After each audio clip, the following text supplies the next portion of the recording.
dalam 5 tahun terakhir ini, kelompok-kelompok Islam seolah menjadi terasing di negerinya sendiri. Itu yang dia rasakan. Berapa ulama yang berjuang mendirikan republik ini? Indonesia 80% penduduknya umat Islam. Tidak pernah meminta 80% hasil sumber daya alam yang dikuasai negara untuk umat Islam. Gak ada yang dia minta. Ada gak dia minta? 80% umat Islam penduduk Indonesia tidak pernah meminta 80% APBN untuk umat Islam. Gak ada yang dia minta. Sederhana permintaan umat Islam. Dia mau berdialog sama Tuhan. Dia mengingatkan umatnya akan kebaikan, yang tidak hanya mengajarkan doa makan dan doa minum, tapi juga cara memilih pemimpin. Itu kira-kira. Inilah ketegangan-ketegangan. Ketika agamanya dinistakan, kok susah sekali ini membawa ke proses hukum. Muncullah demo berjilid-jilid, yang kemudian berujung ulamanya tidak bisa pulang. Belum lagi penghujung, kemudian ada agama yang diperhadapkan sebagai musuh besar Pancasila. Nah, ini menarik menurut saya. Saya ini Islam, tapi bukan pengetahuan Islamnya seperti Ustadz Ali Muhtar Ngabalin dan Abu Bakar, Ustadz Abu Bakar. Tapi dengan segala awam saya terhadap Islam, ketika saya ditanya Pancasila itu di mana dalam kehidupan saya, maka saya akan mengatakan bahwa ketika saya lahir, orang tua saya itu membisikkan Pancasila di telinga saya. Cuma bahasanya bukan seperti yang tertulis dalam Undang-Undang Dasar. Dia membahasakan Allahu Akbar, Allahu Akbar, Asyhadu an la ilaha illallah, Asyhadu anna Muhammadar Rasulullah. Apa yang saya dengar di situ? Ketuhanan yang Maha Esa. Hayya 'alas shalah. Apa yang saya dengar di situ? Mari kita bersatu sama-sama, karena kita akan mendirikan sholat. Dan Al-Ankabut mengatakan sholat itu mencegah kamu dari perbuatan keji dan mungkar. Ada kemanusiaan yang adil dan beradab. Saya dengar di situ. Hayya 'alal falah. Mari sama-sama menuju kemenangan. Kemenangan yang bagaimana kita peroleh? Kerakyatan yang dipimpin oleh hikmat kebijaksanaan dalam permusyawaratan perwakilan. Kemenangan yang bagaimana? Keadilan sosial bagi seluruh rakyat Indonesia. Itulah kemenangan yang kita tuju. Kita kembali lagi takbir.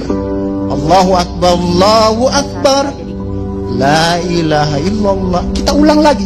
Dan Pancasila yang kita tiupkan itu 5 kali sehari, belum selesai di sini, selesai bunyi terus. Ya kan Ustadz kan?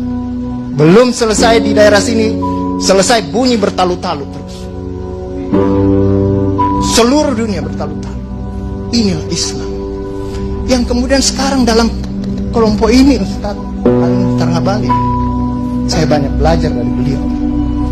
Inilah yang kemudian sekarang, kenapa kami mau diperhadap-hadapkan? Kenapa kami ada yang menjalankan keyakinannya ketika dia celananya cingkrang, radikal, atau dia pakai cadar, dulu diperhadap-hadapkan.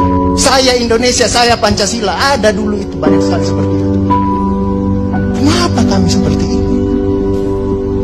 Sekarang akhirnya semua orang disuruh pakai cadar. Inilah kemudian rentetan yang membuat istilah tadi Ustadz Abu Bakar, kok paranoid sekali dengan undang-undang HIP ini. Ada luka.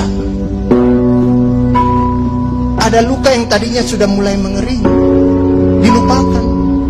Tapi tiba-tiba ini kemudian dikhawatirkan, jangan sampai Pancasila ini mau dipakai sebagai instrumen untuk membiarkan kelompok Islam dan kelompok. Apalagi kalau kita baca RUHP itu, memegang kekuasaan pembinaan ideologi Pancasila ada sama presiden. Saya juga baca-baca sekilas tadi. Kok di situ ditulis pendidikan nasional menurut undang-undang ini itu berubah. Tujuan pendidikan nasional